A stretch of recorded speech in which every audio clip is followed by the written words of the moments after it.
Hello sa inyo mga katropa! Welcome po ulit sa isa na namang episode ng The Momo Guevara Show. Kung bago po kayo sa akin channel, ay huwag niyo po sanang kalimutang mag-subscribe at mag-like ng aking mga videos. Isa din po ba kayo sa nahumaling sa Tamiya Mini 4-wheel drive noon? Dahil para sa episode natin ngayon ay dumayo tayo sa San Pascual, Batangas upang manood ng racing competition ng Tamiya Mini 4-wheel drive.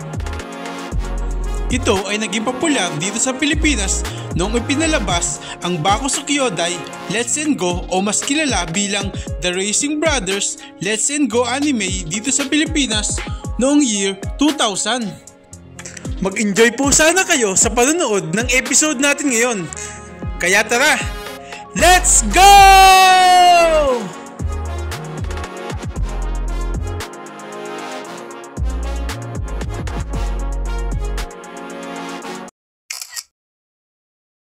Hi, ako nga pala si Raymond Flores. Nag-isa akong Mini 4-wheel drive racer. Hello sa inyo mga katropa, bali dumayo pa tayo dito sa San Pascual, Batangas para ma-interview si Sir. Magpakilala ka po. Ako po si Raymond Flores, taga Padre Castillo, San Pascual, Batangas.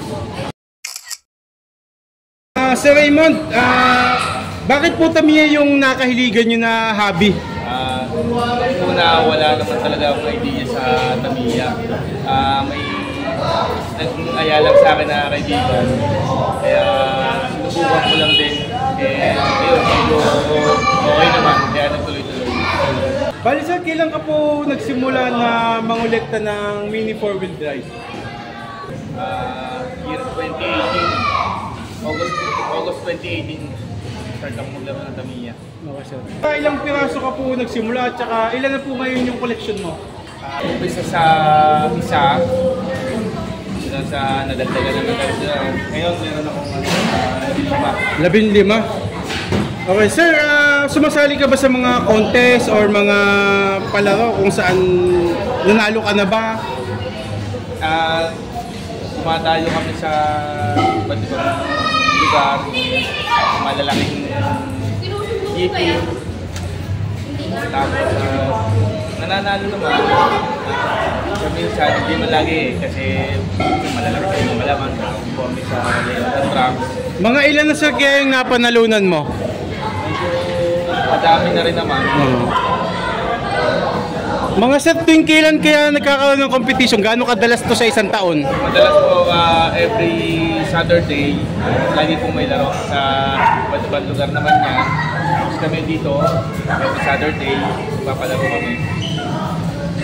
Sir, ano kaya yung mga may ipayo mo sa mga gusto ring maglaro ng Mini 4-wheel drive ngayon? Mapapayo ko sir sa mga gustong mag-umpisa at maglaro ng Mini 4-wheel drive. Pagpatuloy nyo lang, masarap maglaro, matutuwa kayo. Sir, anong paliwanag mo sa amin sir yung setup ng isang Mini 4-wheel drive ngayon sir? Ito sir, ito yung tinatawag natin na cowl. Cowl sir, opo. Ito yung mga rollers. Spring cap, spacers. Tapos kung makikita mo sa loob, nandiyan dyan yung makina niya. Okay. Ito naman yung mga high grade na plates. Kailangan din siya pagka nagbubuhay. May mga custom ba dyan sir na ano? Ito naman, pag binibili namin, ganito na talaga yung itsura niya. Wala lang kami, dito lang kami nag-customize sa cowl. At saka itong sa lantern. At tinatabas namin yan para hindi siya sumasabit. Kasi ito naman sir, yung mga dampers.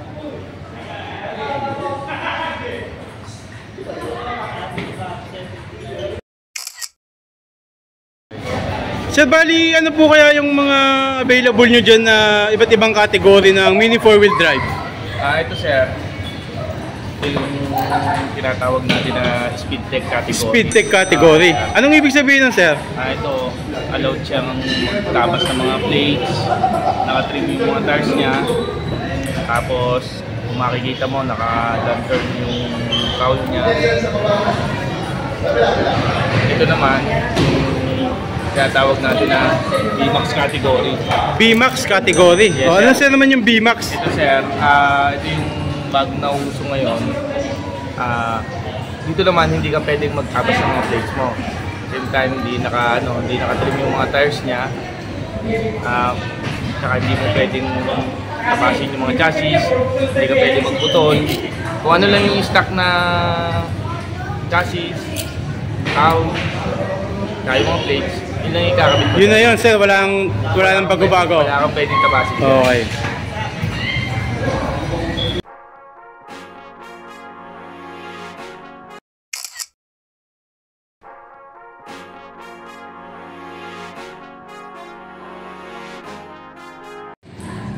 Sir, magpakilala naman kayo sir? Robert Duque, mas kilala ko si Duque mo. Okay.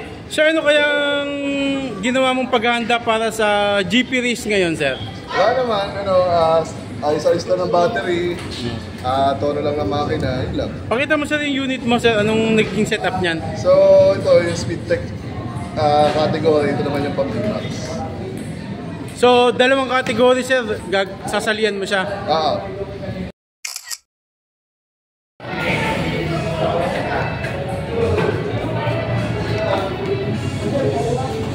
Ay, ako nga pala si Kyle at ito ang aking setup, B-Max category, Fighting Korea, tsaka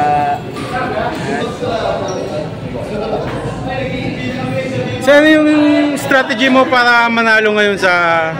Anong ginawa mong setup dyan para sa tingin mo manalo ka? adjust lang ng mga brake, medyo pabilis, yan, gano'n lang po. Sir, anong name nila, sir? Angel po, Angel. Sir, anong ginagawa mo ngayon, sir? Nagsiset up po ng panglaban mamaya. Ano bang strategy natin, sir, para manalo mamaya? Sa akin naman po ay yung setup lang. Kaya po yung mga battery, kailangan na okay po. Ito po. Speedtech pala po yung category namin. Pag sinabing Speedtech, sir, anong ibig sabihin yan? Sa Speedtech naman po, parang pares lang po ng isang category, yung pinagkaibahan lang po. Trim po yung gulong niya, manipis na po. Hindi po tulad nung sa B-Max. Hindi po yung stock lang. Sige, sir, hopefully manalo ka mamaya, ano? Sana nga po. Okay.